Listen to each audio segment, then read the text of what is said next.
que é o fim, que não há nada a fazer, e que o sol não vencerá a madrugada. De onde vem esta voz que resolveu te mentir e que insiste em condenar teu coração? Acima do chão existe o céu, acima do não existe o sim. Depois desta curva eu sei que existe nova estrada.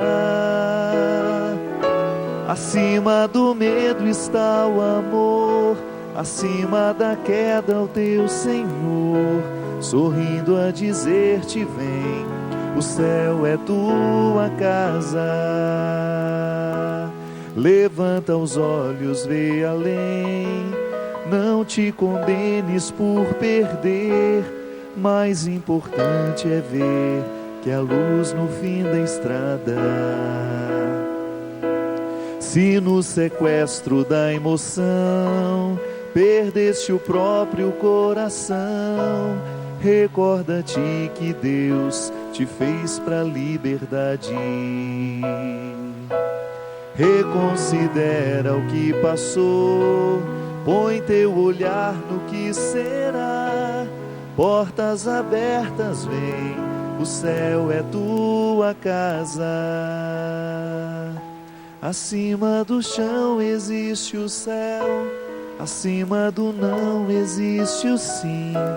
Depois desta curva eu sei que existe nova estrada. Acima do medo está o amor, acima da queda o teu Senhor, sorrindo a dizer-te vem, o céu é tua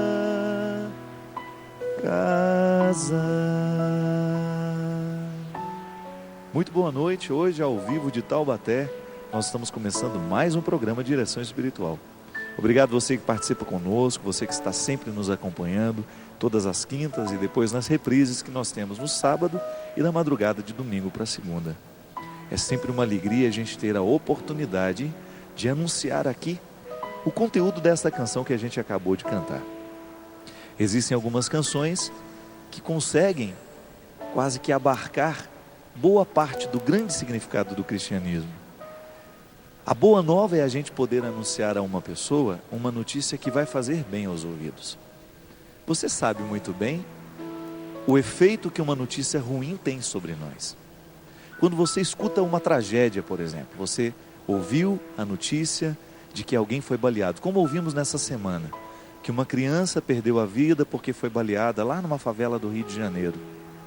Quando uma notícia ruim entra dentro de nós, parece que ela tem o poder de paralisar-nos por uns instantes, algumas pessoas, dependendo do grau de envolvimento, por alguns dias. Aquele impacto que a notícia ruim tem sobre nós provoca um processo de desesperança. Aliás, grandes desesperanças nascem de tragédias miúdas que a gente vai alimentando aos poucos.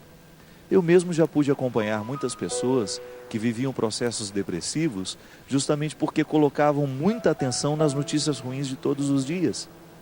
É como se aquela notícia ruim conseguisse atingir algum lugar da nossa alma, aquele lugar ali mais íntimo que é capaz de provocar as nossas esperanças, as nossas alegrias. Notícias ruins têm o poder de nos paralisar para coisas boas.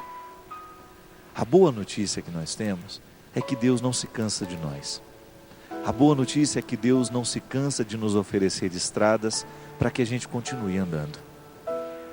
Eu sei que em muitos momentos da sua vida, você corre o risco de pensar que naquela curva a sua estrada terminou. São os momentos das dores, dos sofrimentos, em que a gente não sabe fazer a travessia.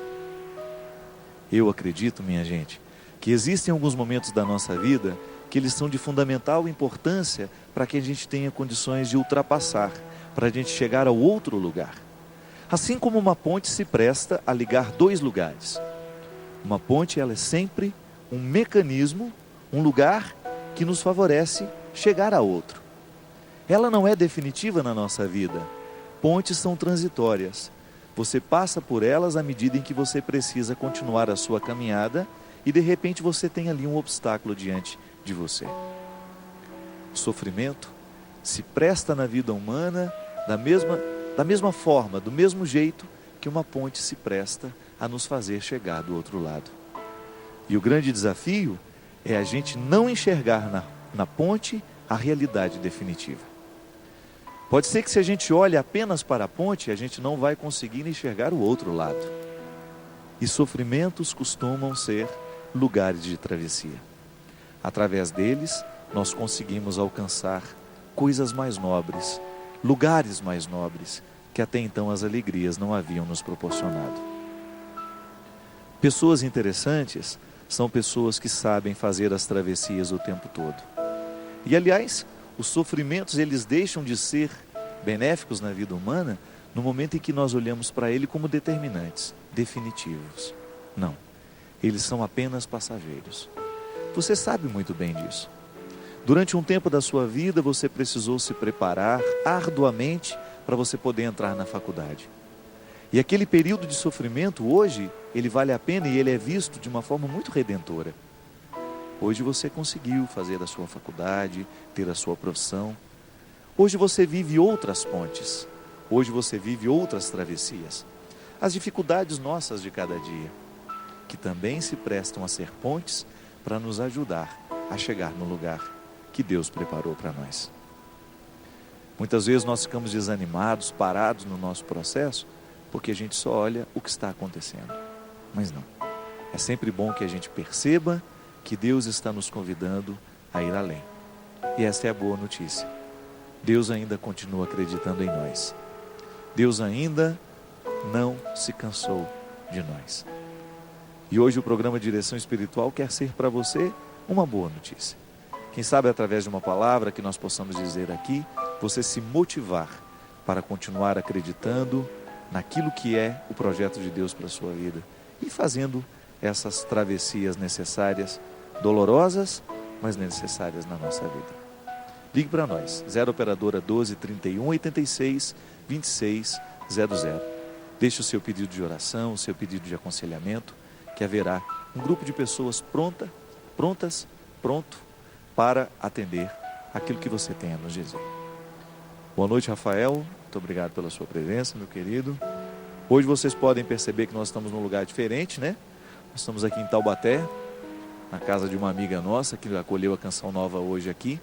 Ao longo dos próximos programas, todos foram gravados aqui. Hoje nós tivemos um dia extenso de gravações, para que eu pudesse, no momento que eu saio de férias agora, que eu deixo um pouco essa rotina de ir e voltar à Canção Nova, para que você continue tendo o programa inédito. Então você vai notar que os cenários vão ser diferentes ao longo deste mês.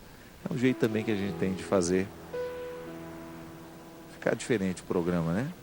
A gente agradece muito a Rose, que nos acolheu aqui em Taubaté, minha terra, o lugar onde eu moro, mas não é minha casa, é a casa da Rose, porque aqui tínhamos condições de fazer gravações, um lugar grande, bonito, especialmente preparado para você esse programa. Vamos começar atendendo as pessoas aqui. Padre Fábio, meu nome é Maria e gostaria que o senhor me desse um conselho. Eu sou a caçula de 4 irmãos, sempre fui criado com muito amor e cuidado por todos de minha família. Mas infelizmente isso prejudicou na formação de minha personalidade, pois me tornei uma pessoa dependente da aprovação dos outros e com dificuldades de encontrar algo que eu realmente goste de fazer em termos de profissão. Ou até melhor, até gosto. Já terminei um curso superior, sempre fui muito estudiosa, só que fico com medo, ansiosa, ao realizar tarefas básicas de minha profissão e ao enfrentar novos desafios. E isso me angustia e tem sempre me acompanhado. Deus sempre foi muito bom comigo, Padre, e quero muito perder este medo. Sou consciente de que preciso perdê-lo, só que não estou conseguindo. Também pretendo buscar ajuda psicológica. Padre, eu gostaria que o senhor me desse uma orientação. Na verdade, minha filha, quando o processo de educação ele nos atinge por inteiro, né? E ser educado é a gente receber constantemente influências dos nossos pais, dos nossos irmãos, dos nossos professores, dos amigos dos nossos pais que frequentam em nossa casa, enfim, de todas as pessoas que de alguma forma têm acesso a nós. Como você reconhece este medo, essa incapacidade de tomar decisões, é bem provável que você tenha passado por um processo de educação. Não sei quem foi mais determinante na sua educação. É interessante que quando a gente vai analisar com mais calma uma realidade, algum problema mais concreto, né, e a gente tem condições de acompanhar a pessoa por um período mais longo, a gente acaba descobrindo qual foi a figura mais ascendente sobre a pessoa. Aquela que de fato determinou a personalidade. Geralmente existem alguns pais que são mais fortes no processo da educação e os filhos acabam tendo muitas características do pai. Mas existem famílias que são mais maternas. Em alguns lugares do Brasil a gente percebe essa força da mulher dentro de casa. E é até interessante, pode ser que você nunca tenha parado para pensar muito sobre isso, mas é bom que cada um de nós saiba quem é que teve mais influência sobre a minha personalidade. Porque aí você tem como consertar muita coisa também, porque você é quase que um espelho naquilo que você olha, né, no outro. Quando a gente educa uma criança, há duas possibilidades. Ou nós vamos educá-la para um processo de heteronomia e depois de autonomia, ou nós vamos educá-la para um processo de, aquilo que na psicologia a gente chama, você usou o termo dependência, né? Eu diria uma falta de quase que uma lacuna na personalidade, a ponto de impossibilitá-la de tomar decisões importantes, por exemplo, sem que ela esteja aprovada por um monte de gente por trás dela. Essa falta de autonomia é um problema muito sério, que nós podemos identificar desde o processo mais tenro da nossa idade. Quando ali você era criança e você dependia muito da aprovação do pai, da mãe. Infelizmente, quando as pessoas já estão crescidas, o processo de retorno para essa autonomia ele é sempre mais doloroso, ele é sempre mais difícil, mas é possível. Como? Quando você começar a se exercitar nas pequenas coisas. Outro dia, eu estava conversando com um amigo meu e ele me confessou que ele não sabia comprar uma roupa se a mãe não estivesse do lado. E eu disse para ele, meu amigo, isso não é nada saudável para você. Você tem 20 e poucos anos e ainda depende da sua mãe para comprar uma roupa. Ah, mas a gente cresceu assim, lá em casa a minha mãe faz questão de ir comprar a roupa para a gente e acabou que eu não me acostumei, eu não sei entrar numa loja para comprar. Pronto, isso não é uma atitude de uma pessoa madura. Porque no dia em que a mãe não está do lado, ele não funciona. A pessoa fica extremamente dependente da mãe. E para ele, qual que era o exercício prático? Começar a exercitar-se em entrar numa loja e comprar aquilo que ele quer. Desvincular um pouco a vontade dele da vontade da mãe. Perceber que é um indivíduo, que ele é diferente, que ele não é a extensão da mãe.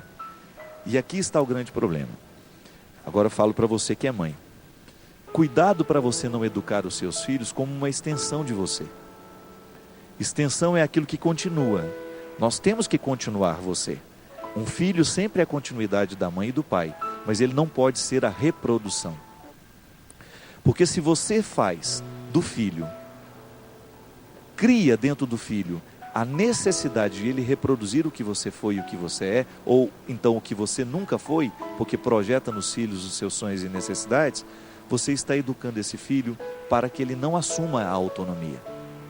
E aí é até interessante porque são duas possibilidades diante da educação, né?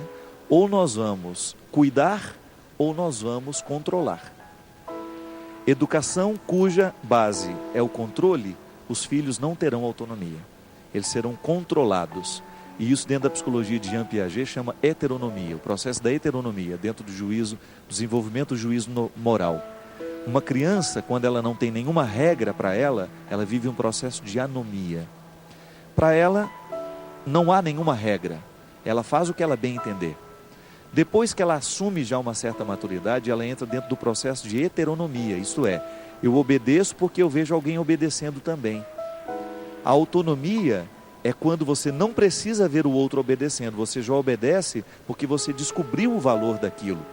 Então, Piaget chamava isso de desenvolvimento do juízo de valor.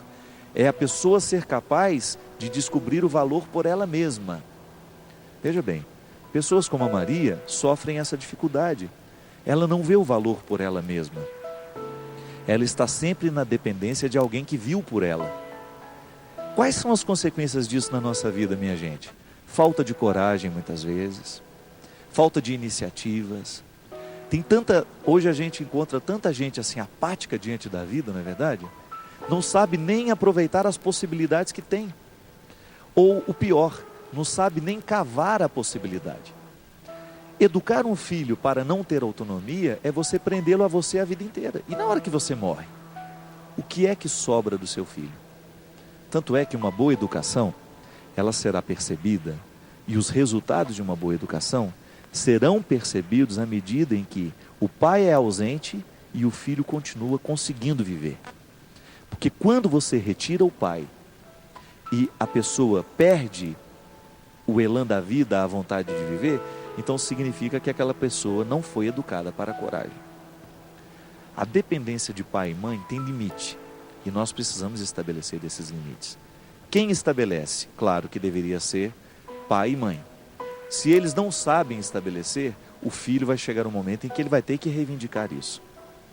E às vezes, Maria, esse problema que você nos conta aqui, ele é o problema de muitos de nós, de muitas pessoas que estão nos assistindo agora, que também sofrem desta dependência, desta incapacidade de assumir uma vida com as próprias mãos. Eu sei, minha gente, que para você que é mãe, para você que é pai, é difícil. Você nunca sabe quanto é que você está controlando ou quando é que você está cuidando. O cuidado é diferente do controle. E dá trabalho saber isso. Dá trabalho. Exigirá de você uma observância constante das suas atitudes. Quando é que você vai perceber que está controlando o filho? Quando você estiver desrespeitando a maturidade que o seu filho já tem para decidir. Cuidado é quando você faz pelo outro aquilo que ele ainda não pode. E o processo de educação é isso. O bom pai e a boa mãe é aquela que fica do lado até o momento em que o filho aprende a fazer sozinho. Ele está educando para que o filho crie autonomia, mesmo que é uma questão de responsabilidade. Eu não sei se eu vou ficar ao lado do meu filho a vida inteira. E se eu morrer amanhã? Será que o meu filho está preparado para enfrentar o mundo? Cuidar é isso, é você fazer pelo outro o que ele não pode. Quando você percebe que a experiência do cuidado extrapola e desrespeita a liberdade do outro e a possibilidade do outro fazer sozinho aquilo que ele já sabe, então você está controlando. Porque o amor, ele tem facetas muito estranhas. Muitas vezes, controlar a vida do outro é um jeito estranho que a gente tem de dizer que ama. Mas esse amor faz mal. Esse amor não educa, esse amor não promove, porque ninguém gosta de ser controlado. Pode ser que a pessoa que sofra o controle, ela fique até acomodada e goste daquilo por um tempo, mas depois estoura, como está acontecendo com a Maria, que tem coragem de confessar que hoje ela está absolutamente incomodada com essa dependência que estabeleceu com a mãe, ou com o pai, com os irmãos. O controle, ele dura por um tempo, mas depois ele satura. E isso aqui, a Maria ainda não confessou isso, mas pode ser que exista no coração dela e ela não tenha ainda coragem de reconhecer isso. Mas existem muitos casos em que você vê uma verdadeira aversão do filho com os pais, ou do filho com aqueles que o controlaram. A pessoa ganha uma verdadeira aversão àquela que estabeleceu o controle um dia. Por isso que vira uma relação muito agressiva, vira uma relação, parece que bomba relógio, a qualquer hora explode. Muitas vezes as agressividades, elas têm a sua origem aí. É uma forma de reação ao controle. Ninguém quer ser controlado. Há uma reflexão muito interessante de Michel Foucault, que é um filósofo que trabalhou muito as relações de poder, as relações de controle. E uma das grandes obras de Michel Foucault foi justamente um livro chamado Vigiar e Punir. Nesta obra, Foucault trabalha de maneira muito interessante, profunda, precisa, as relações de poder na sociedade. Quando você descobre que uma instituição educacional, uma instituição religiosa, até mesmo o processo religioso, ele tem o poder de fazer muito isso. As relações familiares, elas estabelecem um jeito, um processo de vigilância e de punição. Aí vamos voltar a Jean Piaget. Ele dizia que quando uma criança não obedece por ela mesma, ela obedece porque ela está sendo vigiada ou porque alguém pediu que ela fizesse assim, ela está no processo da heteronomia. Mas o que Jean Piaget sugere é que da heteronomia a pessoa alcance a autonomia, porque a realização humana só é possível na autonomia, quando você assume as rédeas das coisas, quando você se torna responsável o suficiente para você poder dar os seus passos, para você tomar as suas decisões. É claro que nós sempre vamos pedir opiniões. É claro que nós vamos estar sempre assessorados de pessoas que nós amamos, que nos amam, que vão nos ajudar a buscar o caminho certo. Mas eu tenho que ter a maturidade de buscar o meu caminho por mim mesmo. Foucault, o outro autor do Vigiar e Punir, dizia que a sociedade fica fragilizada justamente no momento em que as pessoas perdem o poder de escolher. No momento em que elas estão despreparadas para exercerem as escolhas. Michel Foucault vai dizer que esta vigilância e esta punição ultrapassa de maneira tão cruel a experiência humana que ela vai gerar um bando de pessoas controladas. Esta experiência de ser e estabelecer controle é absolutamente doente, digamos assim. Uma cidade, por exemplo, nós precisamos de gente que conheça as responsabilidades de ser cidadão. Se você olha numa praça, lá não existe a placa proibido pisar na grama. Na sua casa você não precisa colocar essa placa. O jardim foi você que plantou. Então você tem uma ligação com aquele jardim. Não precisa que alguém controle, não precisa que alguém vigie. Agora, se o cidadão é consciente do valor do jardim, ele não vai precisar de placas. As placas, minha gente, elas têm que sinalizar, mas não para proibir, só para nos alertar. É sempre atitude de maturidade alertar. O alerta é sempre uma expressão de maturidade. E como é que a gente vai resolver isso tudo dentro da nossa vida? Depois de Piaget, depois de Michel Foucault, depois de tanta coisa falada. Pode ser que você, aos 80 anos de idade, ainda experimente dentro de você o mesmo que a Maria. Pode ser que você tenha sido educado sem consciência. Pode ser que os seus pais não tenham tido formação para lhe educar para a coragem, para a liberdade. E de repente eles fizeram de você uma pessoa totalmente dependente. E ainda hoje você sente lacunas lá dentro do seu coração. Nunca é tarde. A gente pode se exercitar em pequenas coisas. A gente pode se exercitar em pequenos detalhes, que a nossa maturidade nunca ela está esgotada. Haverá sempre alguma coisa que nós poderíamos conquistar. A humanidade, ela está sempre em processo de aperfeiçoamento. E é maravilhoso a gente pensar isso. Hoje, você ainda tem muita coisa a trabalhar no seu coração. Outro dia, eu recebi uma cartinha de uma senhora de 92 anos. Muito carinhosa, Dona Lourdes, o nome dela. E ela me dizia assim: Padre Fábio, eu tenho aprendido muito com o senhor. E eu achei interessante porque parece discrepante, né? Uma pessoa de 92 anos, ainda aprendendo alguma coisa.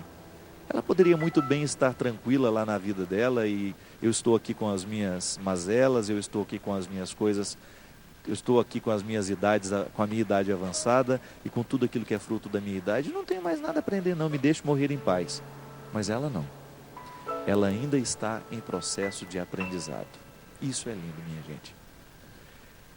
Que a vida seja sempre um processo dinâmico de crescimento. Por isso, Maria, ainda existe muita coisa que você precisa e pode alcançar. Vai trabalhando aí dentro do seu coração, esta autonomia nas pequenas coisas, vai trabalhando a sua vontade de vencer nas pequenas coisas e você pode ter certeza que você vai alcançar um bom resultado. Deus nos dá a graça sempre do crescimento. A gente só precisa fazer a nossa parte.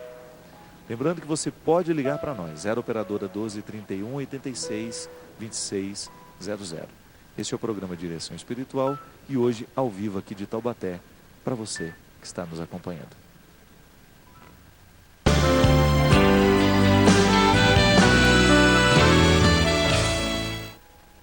Estamos de volta ao vivo com o programa Direção Espiritual. Obrigado você que está ligando, participando conosco. Lembrando que você pode entrar em contato conosco através do e-mail, através do telefone, através de cartas. Escreva para nós, mande sua pergunta, sua sugestão, enfim, aquela questão que você gostaria que nós pudéssemos analisar aqui com você no programa Direção Espiritual. Nesse fim de semana, no próximo, agora, sábado, amanhã é sexta, né? No sábado, dia 5, eu estarei em Trindade, lá no estado do Goiás, na festa do Divino Pai Eterno. O show vai ser a partir das 21 horas, uma das maiores festas religiosas do Brasil. E você é o nosso convidado para estar conosco lá. Trindade, Goiás, festa do Divino Pai Eterno às 21 horas. No domingo, dia 6, eu estarei em Anápolis, a quadra esportiva da paróquia Nossa Senhora de Fátima, a partir das 20 horas. Então, no domingo, em Anápolis, às 20 horas, na quadra de esportes da paróquia Nossa Senhora de Fátima. E depois, na segunda-feira, a partir das 21 horas, naquele teatro maravilhoso de Juiz de Fora, o Cine Teatro Central, nós vamos estrear um novo show, que vai ser o primeiro de uma turnê, que vai acontecer em Juiz de Fora na segunda-feira. Você que é de Juiz de Fora e da região, é o nosso convidado para estar conosco nesse teatro lindo, com esse show muito, muito querido, muito bem preparado, que nós estamos fazendo com muito carinho, para que na segunda-feira a gente possa estreá-lo. E você pode estar conosco lá, para nos ajudar nesse novo trabalho. Interessante a gente renovar sempre mais aquilo que a gente faz, né? Uma pessoa aqui que escreveu, é a Andréia, ela falou assim: Padre Fábio, eu preciso muito da sua ajuda. Eu tenho um grande amigo que acredita muito em signos e ele assiste muito o seu programa. Já tentei tirar isso da cabeça dele, mas não consigo. Por favor, nos dê um direcionamento sobre signos e astros. É verdade que eles podem reger a nossa vida? Fico-lhe muito grata pela... É isso. Então, as coisas que a gente não entende, o que é isso? Vocês é que digitam desse jeito? Não. Tudo abreviado. Minha gente, eu pessoalmente acho que astros só servem para enfeitar o céu, né? A gente está aqui hoje com a lua, as estrelas, sol. Outro dia, eu fiquei sabendo através de um amigo meu, jornalista, que ele trabalhou durante muito tempo escrevendo os signos de um grande jornal em São Paulo. Aí ele amanhecia, ele pegava aquele negócio, ele tinha que fazer aquilo todo dia. Ele inventava tudo. E assumiu isso para mim. Ele, como jornalista, olha, é a maior embromação aquilo. Então, eu, com toda sinceridade, eu nunca na minha vida me recordo de ter lido o que o signo está dizendo, né? O que o horóscopo está dizendo. Eu tenho muito receio, sabe, que esse tipo de coisa, isso possa condicionar as pessoas que leem, né? E geralmente aquilo serve para todo mundo, né? Se você lê do ariano, aquele que é eu nem sei muito os signos, o capricorniano. Você pega os dois signos do dia, dizem quase que a mesma coisa. Está sempre tudo muito favorável, para a gente evitar uma outra coisinha, enfim. São conselhos que servem para qualquer um de nós. Agora, eu, com toda sinceridade, não conheço de astrologia, não coloco minha atenção nisso. Respeito aqueles que gostam, aqueles que estudam isso, aqueles que regem a vida pensando no estudo, mas eu, com toda sinceridade, acho que isso não cabe para nós, que acreditamos no poder da vida. O determinante é isso. O que vai acontecer com a nossa vida hoje? Aquilo que a gente escolher. Salvaguardando o espaço para a surpresa, a vida ela é sempre um produto de escolhas, ela é fruto de escolhas. Eu tenho muito medo que essas crenças, essas superstições, elas acabem infantilizando a nossa vida. Porque quando você tem uma coisa que já está determinada para acontecer, como é que você vai mudar isso? E geralmente quem acredita em astrologia acredita muito nessa coisa do que os astros determinam. E, com toda sinceridade, eu não coloco minha atenção nisso, porque eu vejo a vida o tempo todo como uma experiência de escolha e de responsabilidade. Se a gente escolhe bem, a vida floresce melhor. Se a gente escolhe mal, a gente vai ter que enfrentar as consequências das escolhas erradas que a gente fez. E assim, com maturidade, a gente vai driblando tudo isso, sem necessidade de ficar lendo lá no jornal todos os dias de amanhã o que o horóscopo está me dizendo. Não, com toda sinceridade, não penso que seja uma decisão inteligente, né? Ou que seja uma coisa que a gente realmente precise todos os dias para poder fazer a nossa vida acontecer. Precisamos tomar cuidado para essas coisas, para que essas coisas não guiem, né, as nossas ocupações. Elas não nos ocupem, né? Eu gostaria de mandar um abraço para a Cláudia Regina, lá de Niterói, e o Gerardo Uchoa, que estão enfrentando a grande dificuldade do câncer. Que Deus possa abençoar vocês. Que Deus dê muita força para todos vocês. Aliás, gente, eu tenho recebido muitos e-mails de pessoas que perderam familiares, a dificuldade que a gente tem de lidar com as perdas, né? Digo isso porque experimento isso na minha vida também. Também perco gente que eu amo o tempo todo. Também perco pessoas que eu admiro. E na vida nós precisamos organizar essas perdas o tempo todo. Primeiro que a gente precisa tomar a consciência que viver é perder. O tempo todo nós passamos pela experiência das perdas. Só que a gente perde 2 vezes mais quando a gente não sabe perder. Quando a gente encara a perda como um processo infértil, ela realmente vai nos matar, ela vai nos machucar e fica difícil a gente se levantar. Agora, quando a gente encara o processo de perdas como uma oportunidade de superação, então fica diferente. Nós não temos como modificar os fatos, mas a maneira como a gente olha para eles pode ser modificada. Outro dia, estava atendendo uma pessoa que estava justamente falando disso, da dificuldade que ela tinha de se desprender do pai que havia morrido. Não tem como modificar, o pai está morto, não tem como modificar o fato.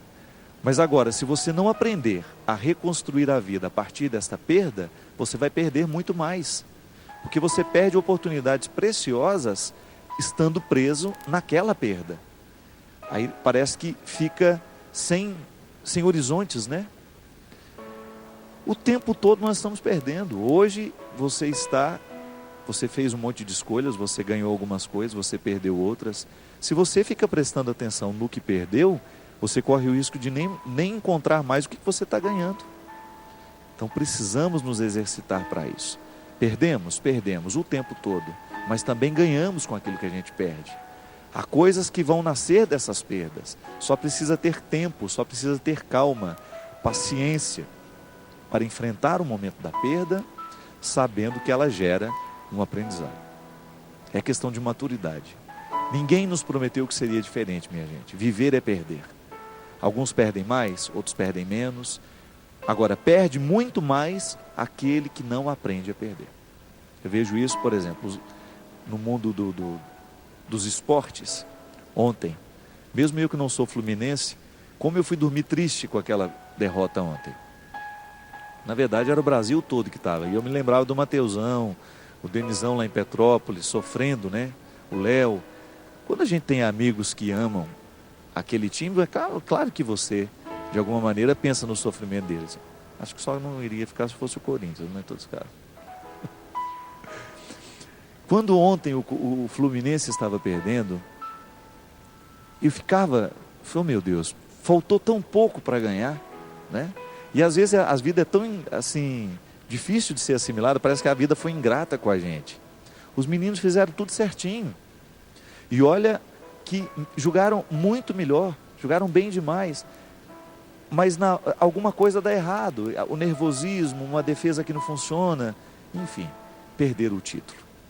E eu achava interessante porque hoje, logo quando eu estava assistindo o noticiário de manhã, o jornalista fez questão de criar todo um texto bonito, né, a respeito de ganhar e de perder.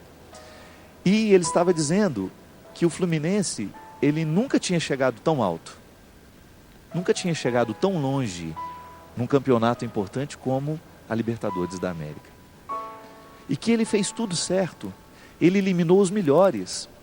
Aquele time que ganhou, que eu nem sei o nome direito, acho que é LDU, né?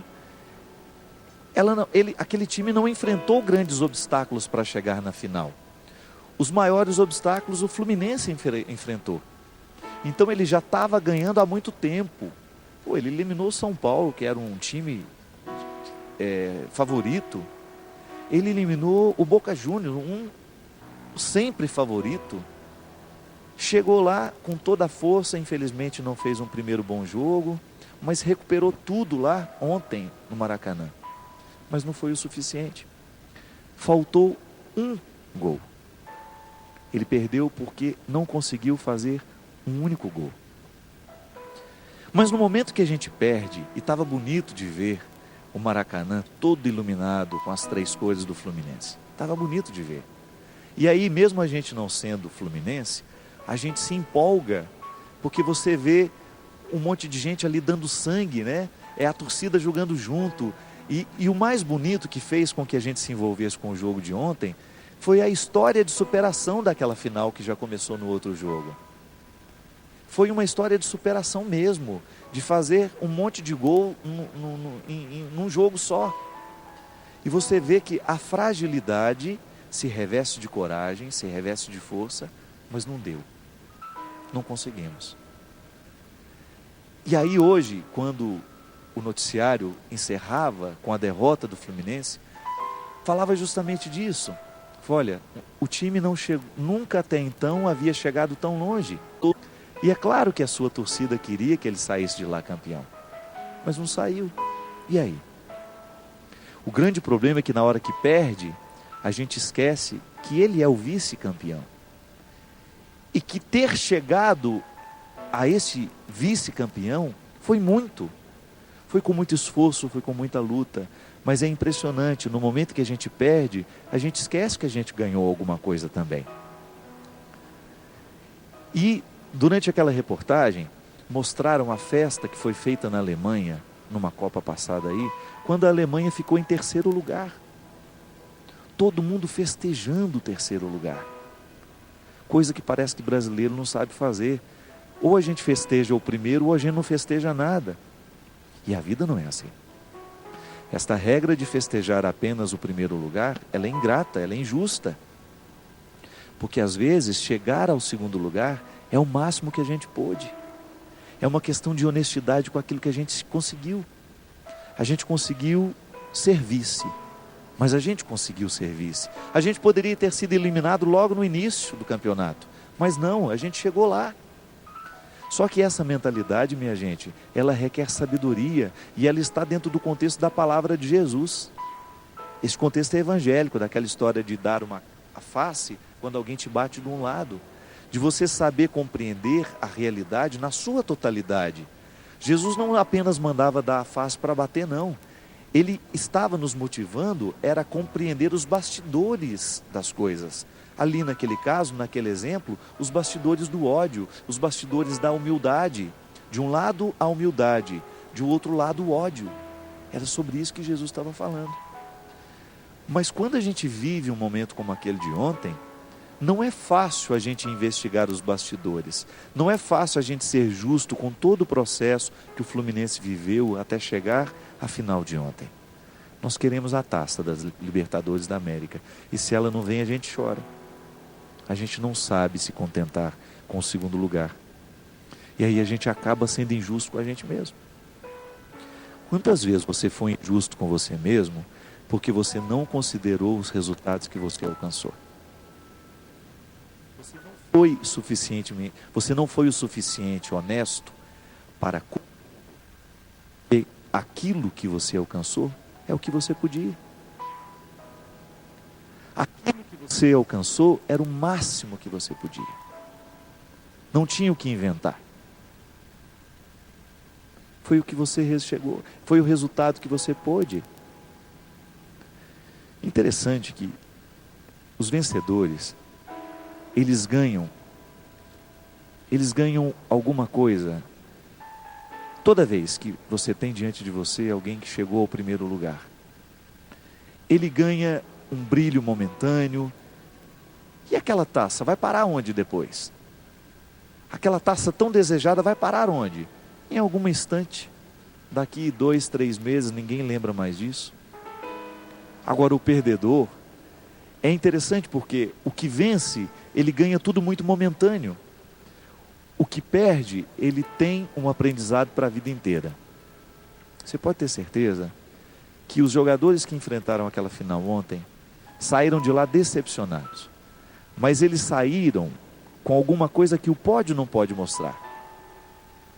Um aprendizado que está ali dentro deles. Quem sabe alguma coisa que vai ser maturada ao longo da vida agora, tornando-os melhores profissionais do que já eram até o dia de ontem.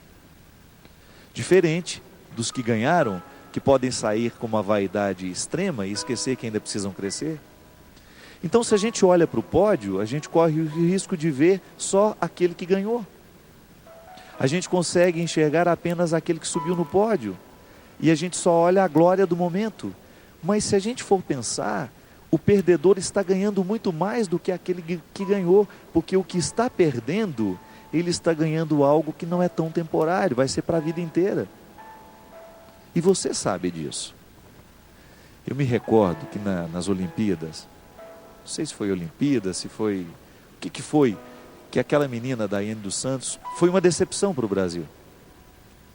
Ela entrou como favorita, ela era a melhor do mundo e ela fez uma apresentação nervosa, ela não conseguiu, ela não chegou lá.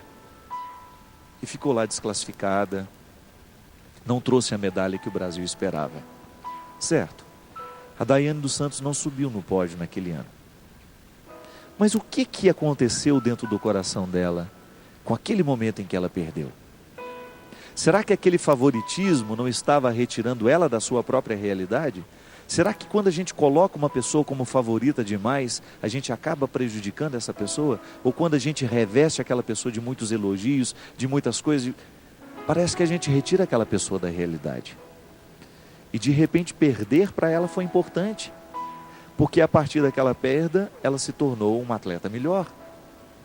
Ela se tornou uma atleta mais consciente da sua realidade.